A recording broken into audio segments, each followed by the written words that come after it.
My lord, as you requested from me, Aelia and Ulrich are here. Let them in and leave us. Yes, my lord.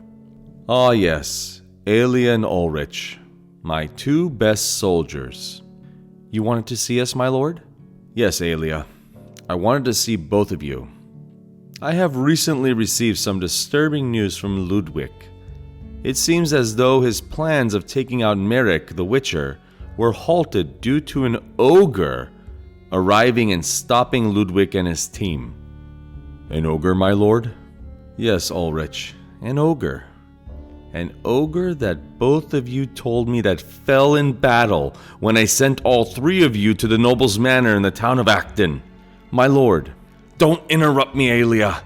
First you both told me that Diggory fell in battle. Then you failed to retrieve the noble's son that I had transformed into a dragon wormling. And then on top of all that, you failed to recover and return my book. My lord, we did not anticipate that the noble's manor would be guarded by Augustin and Liana. My lord, as for Diggory, we didn't think he survived. He reacted terribly from an odd spell that was cast by an agent we hired to help us. Yes, you had already told me about the incident with all the flatulence. Disgusting. If I didn't know you three could not have handled that job, I wouldn't have hired you. Instead, you hired a rogue agent, Rick Sebastian. My lord? His name is Rick Sanchez. I don't care what his name is. All I know is that both of you lied to me that Diggory fell in battle. And now, Ludwig and his team have to deal with Diggory, Hannah, Merrick, and worse. Worse, my lord? I believe that Elros has joined their party. Elros? Elros has been found? How long has it been, my lord? Too long.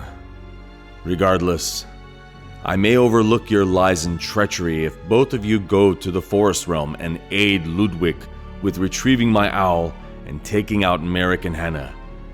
And as for Diggory, he has already demonstrated to me where his allegiance lies. He must fall as well.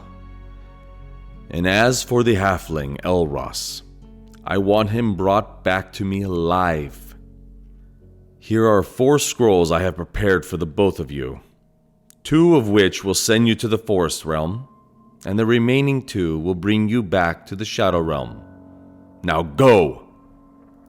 Yes, my lord. Yes, my lord. Soon we will meet again, Elros, my little apprentice.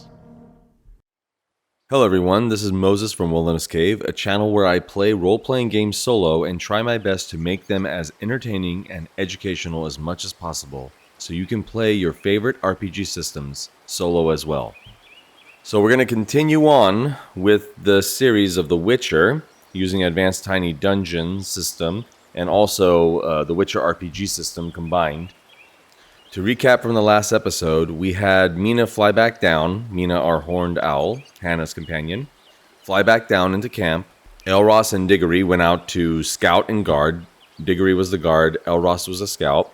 Mary and Gretchen over here were sleeping. They currently are still sleeping right now, in the tent right over here. Our group is over here. Elros last night found a scroll that was addressed to Mary and Gretchen. It was a scroll to head back to the Shadow Realm, to the Higher Vampire Castle. So before we continue on with Mythic, with the scene setup, I'm going to put up a screenshot from my YouTube community page where I've asked the community to vote on 5 different scenarios of what they want the scene setup to be for this episode. And it was pretty close, but the winner was the mercenaries attack. So that's what's going to happen. But we need to go to the scene setup. Now, last episode I used Ironsworn to show people that you don't need to just use Mythic, you can use other systems such as Ironsworn, and it worked pretty well. It's pretty fast, but it really depends on you. But if you want more chaotic gameplay, I would choose Mythic, because right now we got to roll for the scene setup on the mercenaries attack, and we're going to see what happens. So we're starting at a chaos factor of 7, so we're more than likely going to have a scene modification coming up right now with the mercenaries attack. So we're going to find out what happens with that. So now with that out of the way, let's go to the scene modification and see if mercenaries attack the scene is modified. So a chaos factor is 7. So a roll on a d10 of 7 or less, then the scene has been modified. Let's see. So the scene has been modified. 2 is an even number. That's an interrupt. That means we need to go to the event focus table. So this is going to get kind of wacky here. This is a D100 roll. Let's figure out what's going to happen right now. Okay, let's roll a D100 on the event focus table and see what we get. Move toward a thread. Move toward a thread, huh? Okay, let me put up the list of threads, current threads that I have. And let's see what happens. So I have 5 current open threads. So let's roll the d6 and see which one they're going to move towards. 3. Find deep dark pit. I think this is from episode 4, I believe, the Halloween special, where the Witcher Merrick here had a nightmare, and he saw a deep dark pit in the middle of the dark forest. Our group, or someone in our group, is going to find a deep dark pit. Now, if you haven't watched that episode, I will link it up right now with Merrick. The deep dark pit was calling out to Merrick to enter the pit or fall into the pit, either one. So that is what's happening. So the mercenaries are still going to attack, but our group is going to find the deep dark pit probably before they get attacked. And they don't know, of course, that they're going to get attacked. So right now our team is very close to leave this dark forest, continuing north, following the river. Out this direction is the Unknown Manor, the lake they were trying to walk around. That's why they got into this mess, because they didn't want to deal with that lake, which I think that was episode 3. I don't remember. I might link it up in the video now so you can watch that episode if you haven't.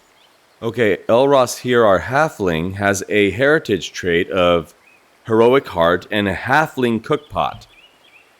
Now with halfling cookpot, how that works is you roll a 2d6 to see what you cooked in the stew, which is the pot over here, for everyone to eat in the morning to heal up. You see if it worked, like it maybe to see if it worked as if you didn't overcook it or if it didn't go bad or etc. You cooked it well enough. You roll a 2d6 and see if it worked. And if you roll on a 5 or 6, then you roll a 2d6 again, and it becomes a hit point healing damage pool. So whoever needs some healing gets healing from that damage pool. So if one person needs all of it, they get all of it. If one person needs 2 and the other person needs 5, you just separate it the way you want. So let's roll a 2d6 to see if Elros's stew that's over here was cooked well enough. Let's find out. So when I re-roll the 2d6, if it lands on a 5 or 6, the stew was cooked well enough. And we got a 5 and a 6. So, and if it was 2 6s, I would say it was a critical. Okay, now, so that means the stew was cooked well enough. Now let's roll the 2d6 again to see how many hit points we get. 9. So we have 9 hit points, or healing points, excuse me, to heal. So they most likely got healed from sleeping. I think I wrote that down, mostly. And I think both of them needed 3 more healing, or 3 more HP.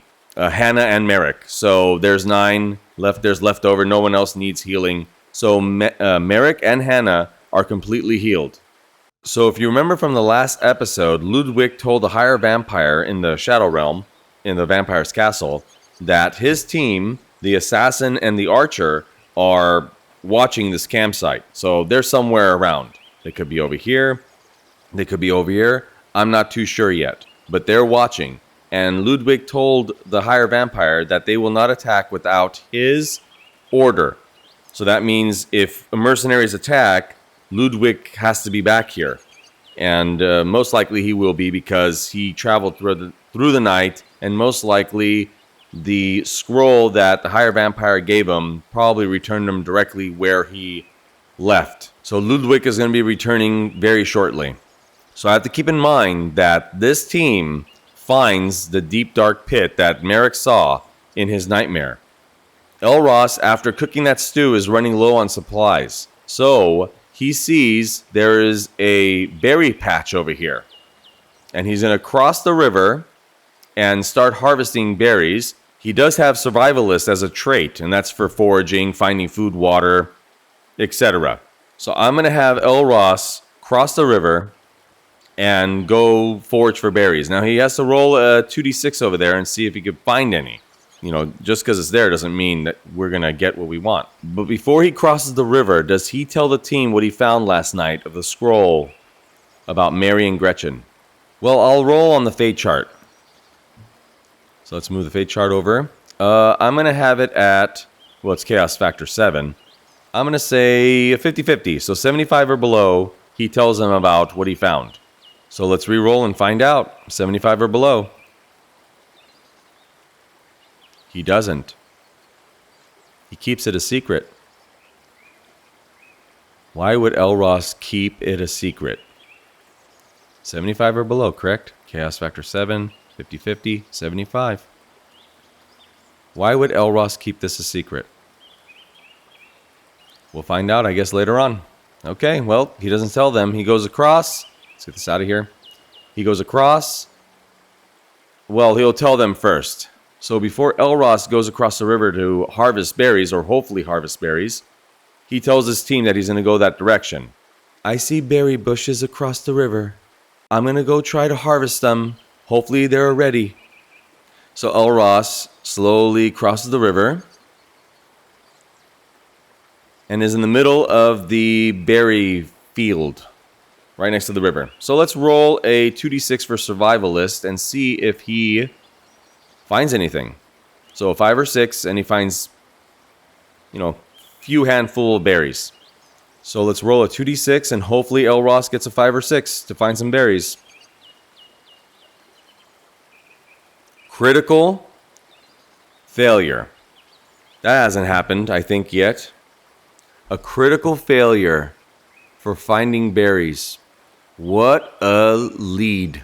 As a solo player, so this is a teaching moment for solo RPG. So if you're trying to learn, this is perfect. Do not let something like this slide go, oh man, I play with critical. So you might think that means there's absolutely no berries at all, or these weren't even berry plants, or they were poisonous plants, and he recognized they were poisonous.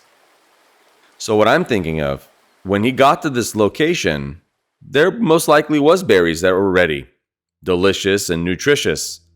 But he started hearing something in his head. In this direction, in this darkness, he started hearing what Merrick was hearing in his nightmare.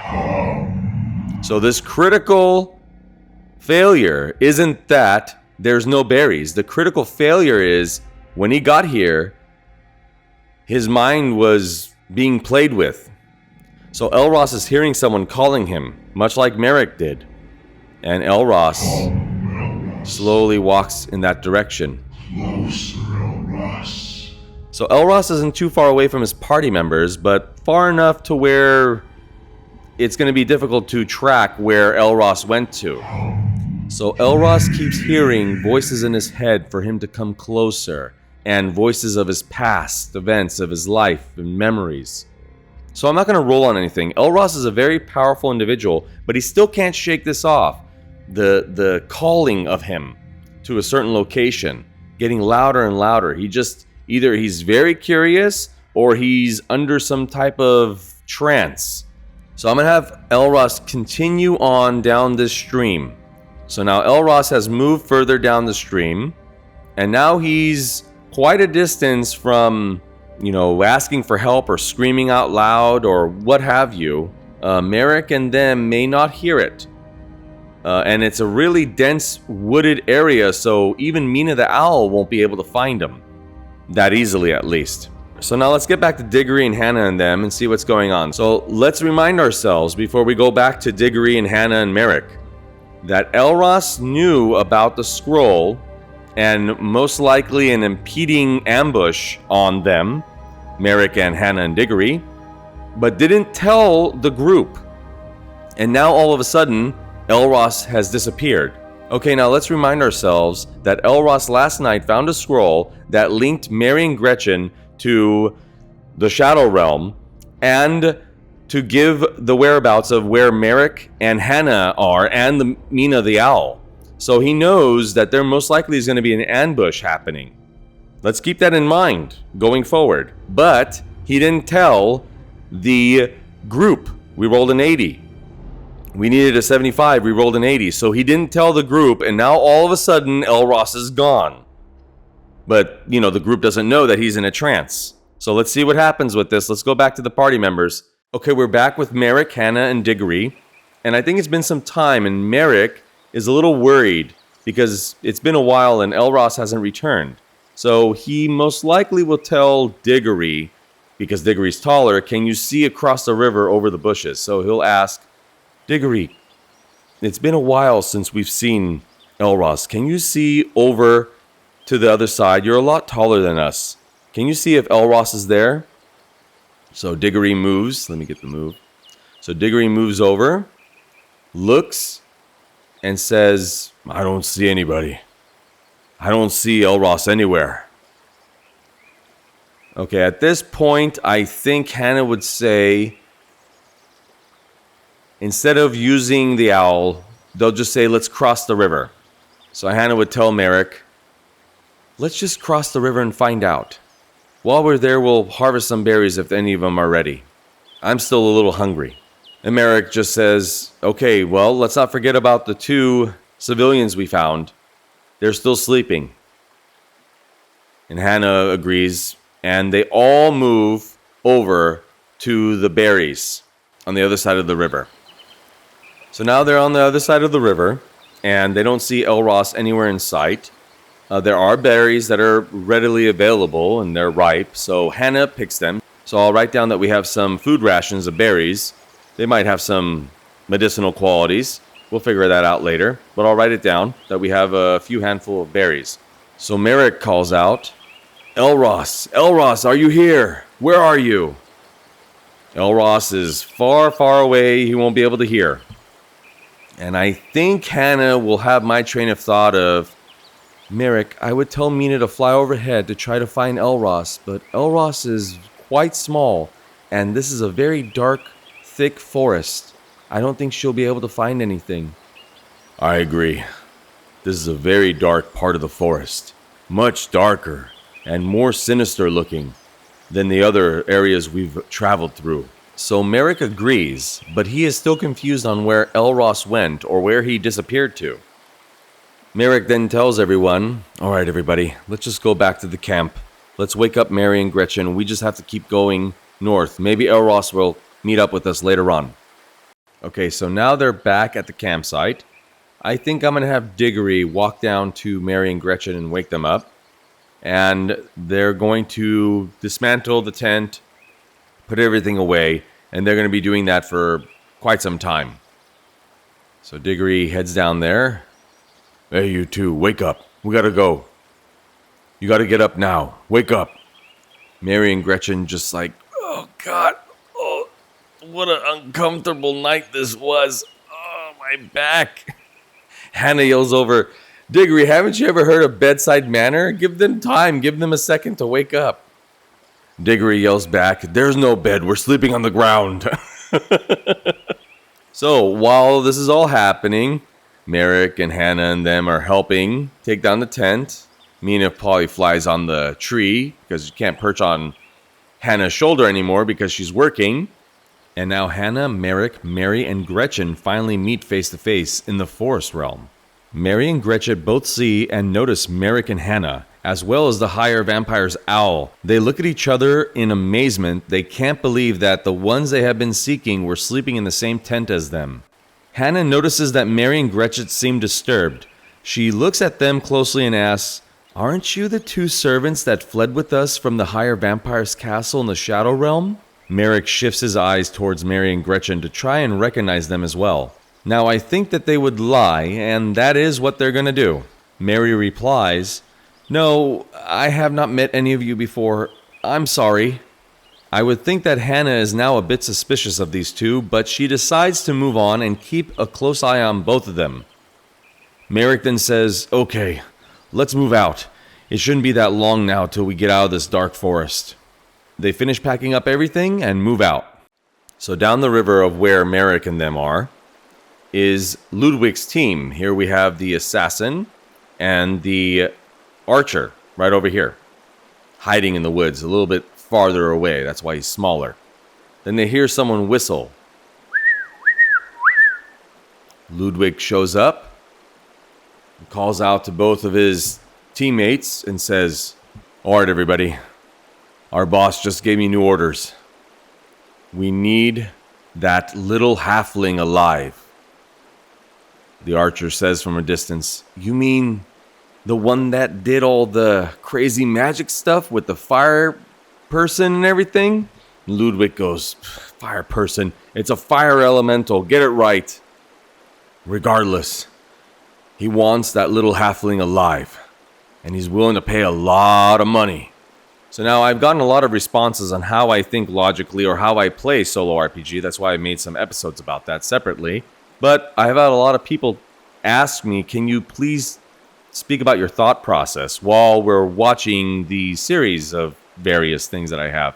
So with my thought process right now, instead of just playing it out, is when I play as the PCs, the playable characters, I want to win. When I play as the antagonists, the NPCs, the enemy basically, not all NPCs are enemies, but when I play as the enemies, I want to win as well. I'm not gonna just because I'm playing the NPCs, or excuse me, the antagonists, the mercenaries here, doesn't mean I'm gonna, water it down. I'm gonna go full blown.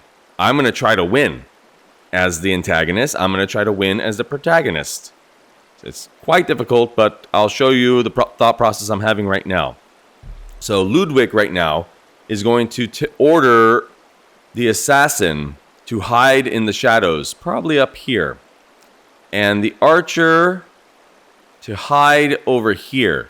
More clear shot of people coming up the river this way. So that's what he'll say. "All right, archer, head over my way and get behind me. Hide in the shadows." So the archer heads over, hides in the shadows. So I'll put him as hiding right here. So he's hiding in the shadows. "My assassin, head over across the river. Hide in the shadows as well. There's something special I want you to do." She agrees, and she moves across the river and hides in the shadow. So we'll just put her as hiding as well. Ludwig hides with the archer and asks, "So how long do you think it's going to take for them to come this way?" The archer replies, "It's not very long, maybe 10-15 minutes, tops." Ludwig responds, "We need to work fast. That ogre's going to be a big problem, but I got a plan." And now the team finally has arrived after a while, and Ludwig's team is being very quiet. Not trying to make a sound, making sure that they are not downwind of Merrick, because Merrick does have Witcher sense. But do I think, as of right now, would Merrick use his Witcher sense? I have to be realistic. Would he use it everywhere, every corner, at all times? Does he think he's in danger right now? This could be a crucial move if it is successful, but would it be realistic? Okay, I've thought about it, and it would make sense for him to roll a 3d6 for Perceptive Trait, which is his Witcher sense. That's what I named it. Due to him looking for Elros. So if Elros was with them now, I don't think he would have been using Witcher sense every 10, 20, 30 feet of forest or river traveling. I think because he's looking for Elros, he is going to use those Witcher sense, Perceptive Trait, which is a 3d6 for him. So if he's successful on a 3d6 with Perceptive Trait with his Witcher sense, important objects will catch his eye, clues and tracks will catch his eye, and sound will be visible as sound waves to him, helping him locate the source of the noise. So we're going to find out right now. So let's roll a 3d6 and find out. Here we go. 6, right there. Bingo bango. Does anybody say bingo bango anymore? I did, so there we go. Bingo bango. So what did he find? Let's say important objects of interest, clues and tracks, and sounds. So that is a D3. Those are 3 options. Let's roll a D3. That's a 1D6 divided by 2, basically. So let's re-roll a 1D6. A 1 to 2 is 1. 3 to 4 is 2. 5 to 6 is 3. Let's find out. 3. Clues and tracks. So Merrick found tracks or a clue. Let's find out what happens. So Merrick tells everyone, shh, stop. I see something. It's ahead of us, not that far. Stay right here. I'm going to go check it out. So somewhere in this location, let's say he sees a boot mark that slipped in the mud. That sounds good. A boot mark that slipped in the mud. So when the assassin went through the river, her boots became really soaking wet, and when she stepped on the mud over here, it slipped. So Merrick sees a slip. Now he doesn't know what it is exactly, but he probably will find out what it is when he gets closer. Merrick is now going to try and figure out if he can see any more evidence of footsteps. He is going to use his Witcher sense, aka his perceptive trait, a trait that gives him an advantage, meaning a 3d6. He rolls a 3d6 and gets a 6, a success. Awesome. So Merrick notices more evidence and recent evidence. So he knows that there is someone close by. He pulls out his sword and tells everyone to get ready. At this point, Ludwig's plan for a surprise attack has failed. So a difficult task or initiative just became a normal initiative test, which is a good thing. So in Advanced Tiny Dungeon, the enemies don't roll for initiative, only your team does. So Diggory, Hannah, and Merrick. Also, I forgot to mention that since he has Vigilant, he gets a 3d6. He gets advantage as well. So he gets a 3d6 to roll for initiative. So let's see if Merrick gets a 5 or 6 in this roll. 2 5s. So he knows definitely that there's someone around. He probably has seen or heard them. So he is going to have initiative. So the team, Ludwig, cannot attack Merrick first. So Merrick's going to get the first attack. So right now, the surprise is done. So now for Hannah, Hannah gets a 6. So Hannah is prepared as well. So they probably really screwed up, and they probably noticed Ludwig and his team. So let's see, Diggory, 5 or 6. No, Diggory is going to go after the enemy. So Diggory has no idea what's happening. He's probably carrying all the huge tent and everything, the stew, the pot of stew that's empty now from them eating it all on his back. And he can't even think right now because there's so much loud noises behind his head from all the stuff he's carrying. Okay, so the initiative order is Merrick, Hannah, the enemy, all of the enemy, and then Diggory. So I'm not going to include Mary and Gretchen over here. Who knows what they're going to do? Maybe they're probably going to run because they know who these, mercenaries are. So that is a step-by-step order, but whoever won the initiative test can go whenever they want. So Hannah could go right now or Merrick can go right now. Either or. I'm going to have it to where Merrick goes first and notices the assassin up on the hill, waiting in the dark. Notices some type of movement or something, and I think initially while I was playing this scene, I'm just gonna blast Igni up that hill. Just a fire. One of the Witcher signs, just a fire blast up the hill. But would Merrick do that? That's gonna be loud. Could start a fire and bring up smoke. It's not stealthy, and I don't think they want attention right now. But he has to do something. So it's probably best to use Ard. The telekinetic blast. I think that's the one. Yeah, Ard.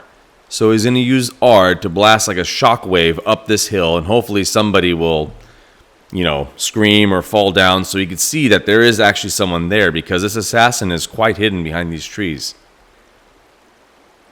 So I have written down on Merrick's character sheet that he can use the signs, or basically his magic system, spell touch trait of the Witcher signs. Can only cast one sign per turn. So it's going to be a 2d6. So if he gets a 5 or a 6, then the blast was successful. 2 5s. Awesome. So the blast was successful. So Merrick does the sign and shoots up a whole bunch of telekinetic energy up the hill. And now our assassin reacts to that by falling over and making sound, and a whole bunch of rocks and other things fell downwards. So they know somebody fell down in this direction. That is one attack or move by Merrick. So Merrick gets another move, but he cannot use another sign. That's what I did. That's the rules I put it as, house rules. I think it's advantageous for Merrick to get a better viewpoint of this location. So I think it's better if he runs over here. Doesn't make sense for him to run over there because he gets no more moves. So he's going to run over here, hide a little bit, because this one's still a little bit dazed. This assassin is dazed a little bit. So he's going to run over here and hide in this location right now. So now Merrick is a little bit farther away, hence why I got a little smaller. And now he's ghosted out a bit because he's hiding. Like everybody else here, they're all hiding. So the attention of everyone here is in this direction. They don't know of anybody over here. Now it is Hannah's turn. I think I'm going to do a free turn for Hannah. I'm not too sure about every round, but at least in the beginning of the round for her owl companion, Mina. So Mina is a free action, basically to fly. So I'm going to do that from now on. So Mina can fly freely. I think I used to roll for that. I'm not going to roll for flying anymore. Unless it's like a difficult task. Then I'll roll for flying. Unless it makes sense for the narrative of being difficult to fly for the owl. But right now it's just open here in the river and she can just fly up into a tree. So I'm going to have Hannah tell Mina to fly up to the tree somewhere up here and to look in all directions to see if it is safe or is there anyone here that we should worry about. Now, if you remember from, I believe it was the first episode, where Mina flew to a tree, rolled a 666, so a critical success, came back to Hannah and faced the direction, Mina faced the direction of where the enemies were and stayed in that direction. Like she didn't move from that viewpoint. So Hannah knew something's wrong in that direction. So let's see if Mina can do that now. So Hannah tells the owl to fly up, Mina, and tell me if there's anyone around here. Mina flies up. Let's roll for Mina. She gets an advantage for perceptive. So she gets a 3d6 for perception. Okay, now let's see if Mina can see Ludwig and his archer right over here. Let's see if she could do it. Now she's a 3d6 advantage, so let's roll. 5 or 6. No, they're well hidden. They're well hidden, so Mina can see anything. So Mina flies back down to Hannah and covers her eyes, let's say. Like she puts her wings over her eyes, meaning I can't see anything. So Hannah looks back at Diggory and says, Mina couldn't see anything. Either there's no one here or they're very well hidden. And Diggory responds, well, I hope not. But I'm smelling something different.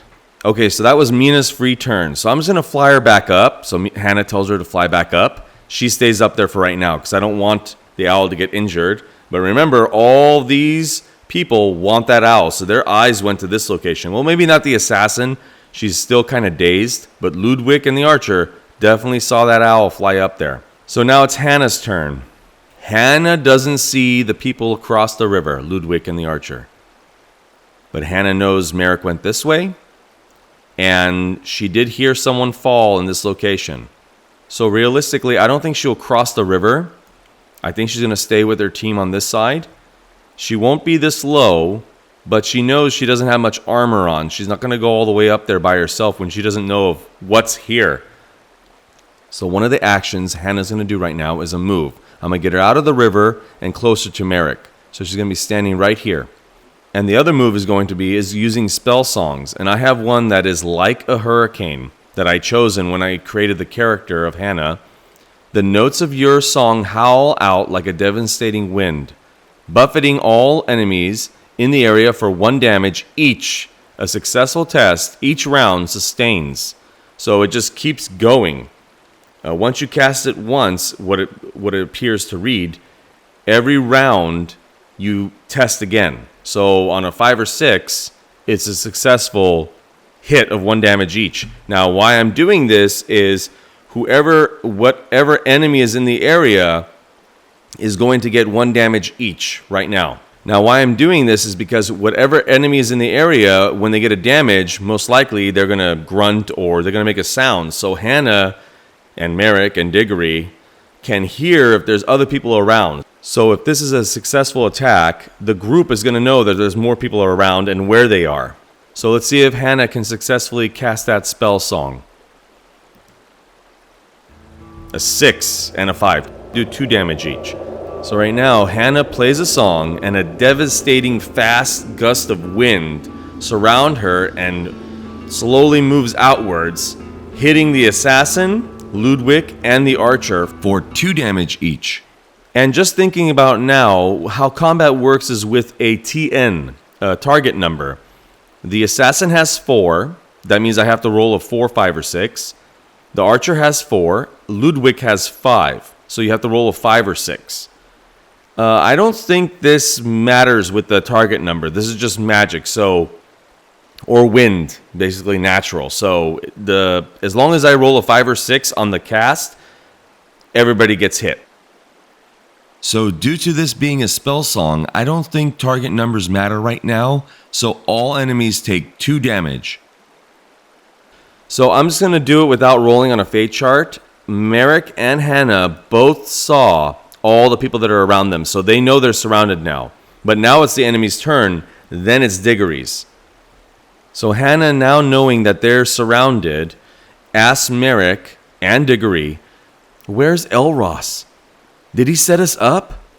Diggory yells back, "I don't know, but when I see him, I'm going to have a few questions." And Merrick, let's say, stays silent. Then Diggory looks down at Mary and Gretchen and asks, "You two don't have anything to do with this, do you?" And Mary and Gretchen look at Diggory. No. We don't know what's going on. We swear, I don't know." Then Diggory responds, "I'm still going to keep my eye out on both of you.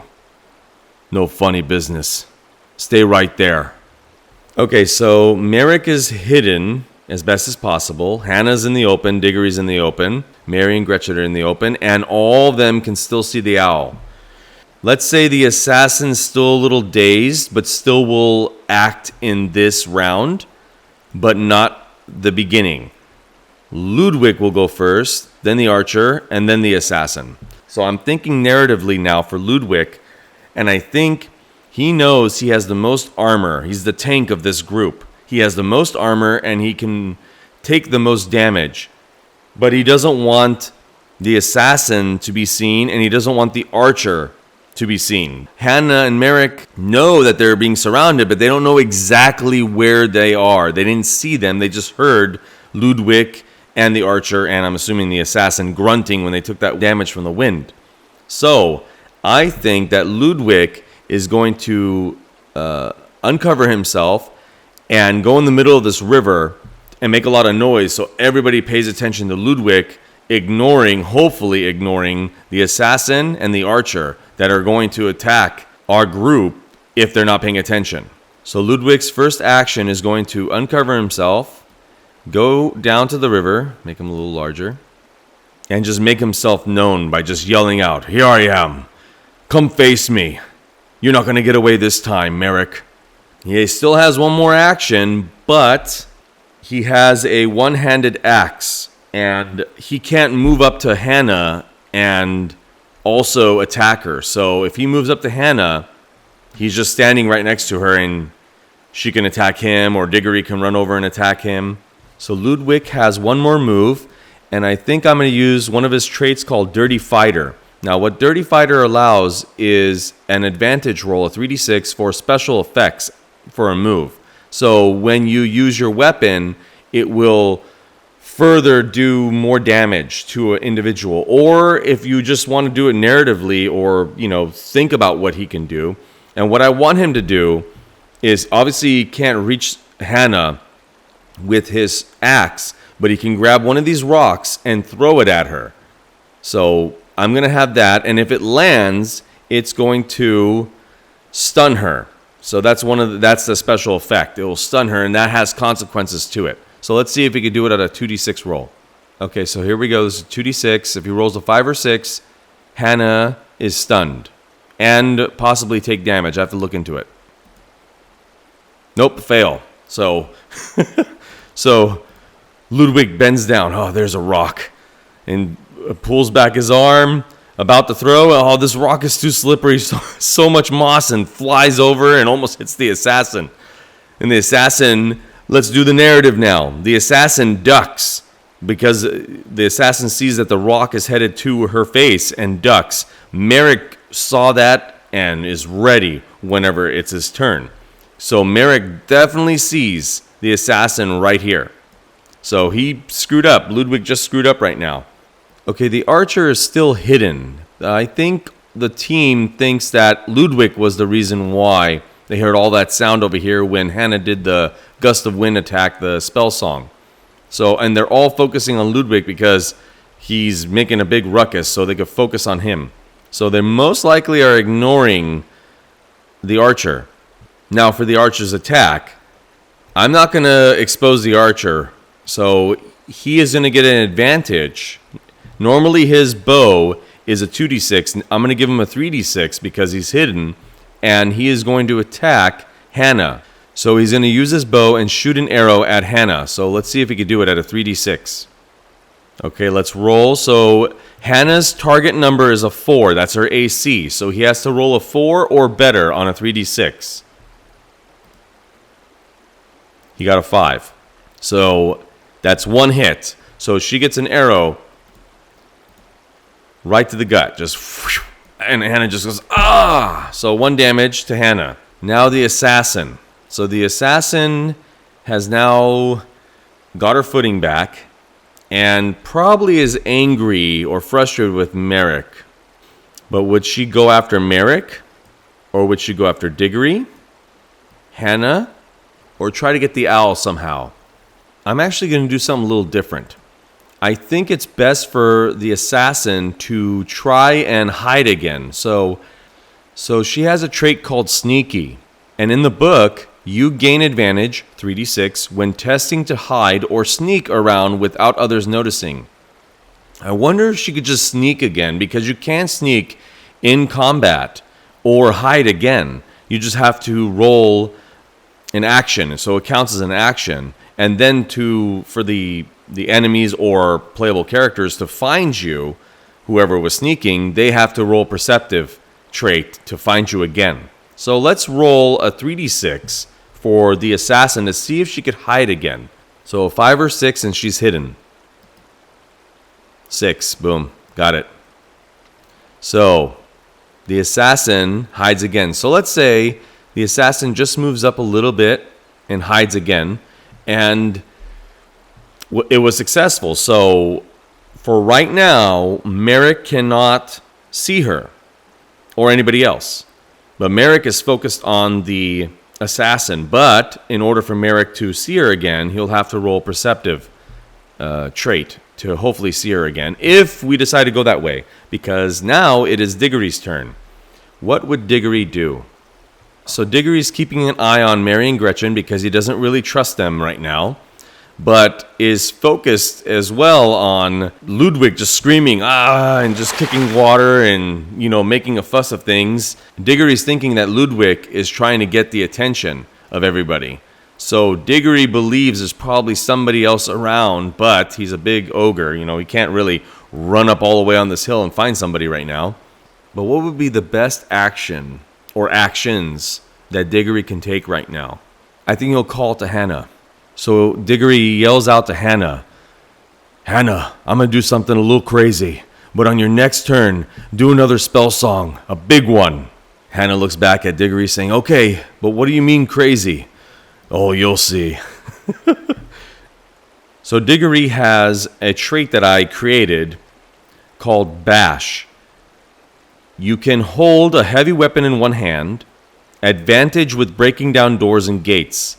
So he gets a 3d6 for breaking down big, huge doors or just bashing through an iron gate. You get a 3d6, or he gets a 3d6.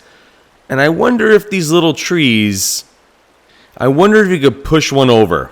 Like he runs to, let's say, this tree right here. Okay, he's basically standing right next to it. So I'll use a move. I'll use a move to have him walk here to here, and then the bash trait to see if he could push it down into the river, landing on Ludwig. Let's see. Let's see if this works. So Diggory moves over here behind this tree, and let's see if he can roll and get a 5 or 6 on an advantage roll, 3d6, and push the tree down, landing onto Ludwig. So here's a 3d6. Let's see if he could do it. 2 6s. Critical. Okay, now I got to think. Why would that be critical? Is it that it did more damage to Ludwig? Or was the tree tall enough to hit Ludwig and the archer because they're in the same type of, trajectory. They're almost in the same angle of the tree falling. And I think I'm going to do that. So it's going to be 2 damage. I'm going to say it's 2 damage. It's going to be, well, it has to be 2 damage because there's 1 and 2. So that's 1 damage, another damage. But it's not just 2 damage for Ludwig. Because it's a critical, it's going to be 2 damage to the archer, and because the tree fell over and hit the archer, he will be uncovered.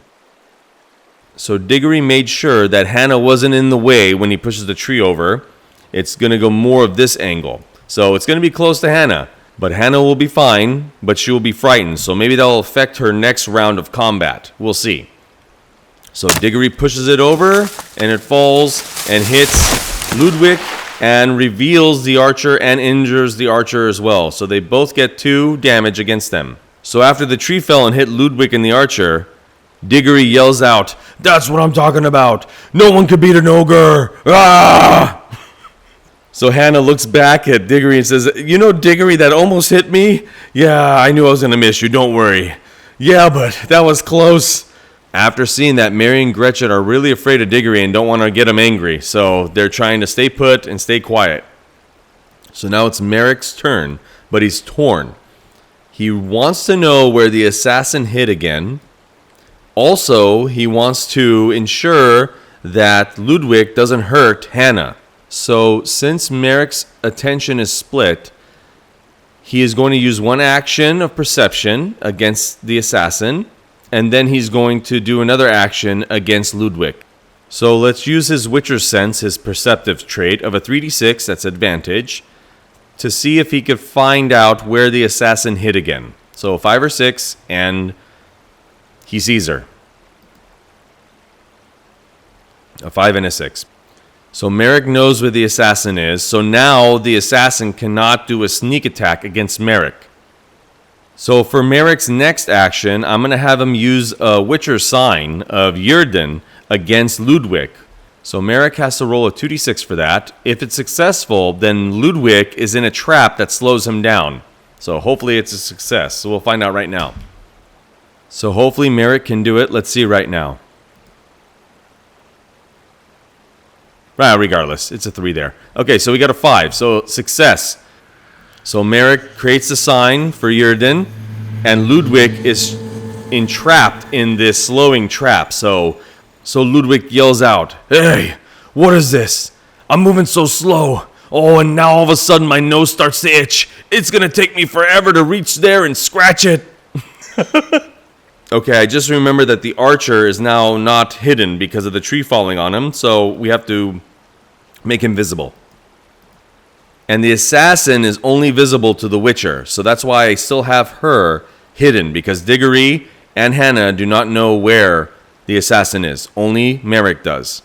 Okay, now it's Hannah's turn, and she remembers that Diggory said to do something really big when it's your turn to attack, or your next action. So Hannah's other spell song is Nature's Son. Mother Earth hears your plea, bending tree limbs to seize your enemies or softening the stones so they sink into it like mud. Test with disadvantage on save tests to escape. So Hannah saw what Diggory did with the tree, and she knows that she can also affect nature as well. And she does see that there's an archer there now. I wonder if she can bend this tree and wrap it around the archer right there. And just, basically, if it is successful, Ludwig and the archer are trapped. And they both have to do save tests, basically rolling at disadvantage like it said. So I'll have Ludwig do disadvantage as well with the sign that Merrick put on him. So they'll both do disadvantage from here on out. Let's see if she gets a 5 or a 6. 6. Awesome. So Hannah plays a song, and while she's playing, the branches of this tree bend down and start wrapping around this archer, and the archer's like, oh, what's going on? Oh, I can't get out of this. So, success. So now that archer is stuck there. Let's see if she could just use her. She has a spiked whip, by the way. Her weapons are a spiked whip and a hand crossbow. So she could either whip Ludwig or use the hand crossbow against the archer. I think she's going to do the whip, to be honest. So she's going to do the whip against Ludwig right now. So the spiked whip has a trait of light. This weapon can be used to attack twice in one action. The first action is normal, and the second action has disadvantage. So she's going to have 2 times, be able to attack him 2 times with this whip right now. Now the whip is one of her weapon masteries, but because she took the trait of light, she only gets a 2d6, not advantage. So she can't get a 3d6 with this, but she can try to do a normal attack, a 2d6, and then a 1d6. Let's see what she can do. So here's a 2d6. So 1 hit, let me write that down. And now roll for the disadvantage, 1d6, and let's see if she can get another hit. No. So 1 hit. So there's 1 damage against Ludwig. So Hannah grabs her spiked whip, raises her arm, and circles it around, and whoosh, hits Ludwig right in the chest. And Ludwig's like, oh, my chest! Oh, my chest is burning, and my nose still itches. And now it is the enemy's turn. So, a little while ago, if you remember, Ludwig told his team members that he has a plan for the ogre. That plan, I decided if it goes pretty bad for the enemies, it sounds pretty bad. I mean, we have a trapped Ludwig, we had a trapped archer, and we have Merrick focusing in on this assassin still. And the assassin knows that, oh no, this ain't working. So the plan is going to go ahead now. So if it didn't go well for the enemy, I was going to go ahead with the plan. The plan is that Ludwig yells out, Aelia, Ulrich, get over here. So Aelia and Ulrich appear from the dark forest. And Diggory's eyes open wide in amazement, seeing his old friends from way back when, back in the first series of Wilona's Cave. If you want to watch that, I'll link up a video right now. Ludwig yells over at Aelia saying, do it now, Aelia. We're all stuck. Do it now. Aelia looks over at Diggory with a sad look in her eyes, and Diggory notices that as well, her sad expression on her face. Aelia puts her hands together and chants. And all of a sudden, Diggory starts screaming and falls down and starts screaming and screaming. Hannah and Merrick just yell out at Diggory saying, what's wrong, Diggory? What's wrong? And Diggory's just screaming, no, stop! Stop! Ludwig yells out at Aelia, good job, Aelia. It was a smart idea to implant that spell into his head before you left him in the noble's manor. And Hannah says to herself, a spell in his head? And Diggory just still screaming, Right now, Merrick and Hannah are in big trouble. They don't have Elros anymore.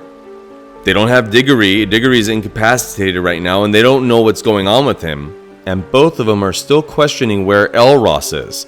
So Hannah yells out at Merrick and asks, Merrick, do you see Elros anywhere? We need him now more than ever. Merrick, without rolling, Merrick just replies, no, I don't know where he is. I think you're right. Maybe he did leave us. Maybe he did set us up. Then Hannah says to herself, why, Elros? Why did you leave us? Did you set us up? Why? We're only trying to help you.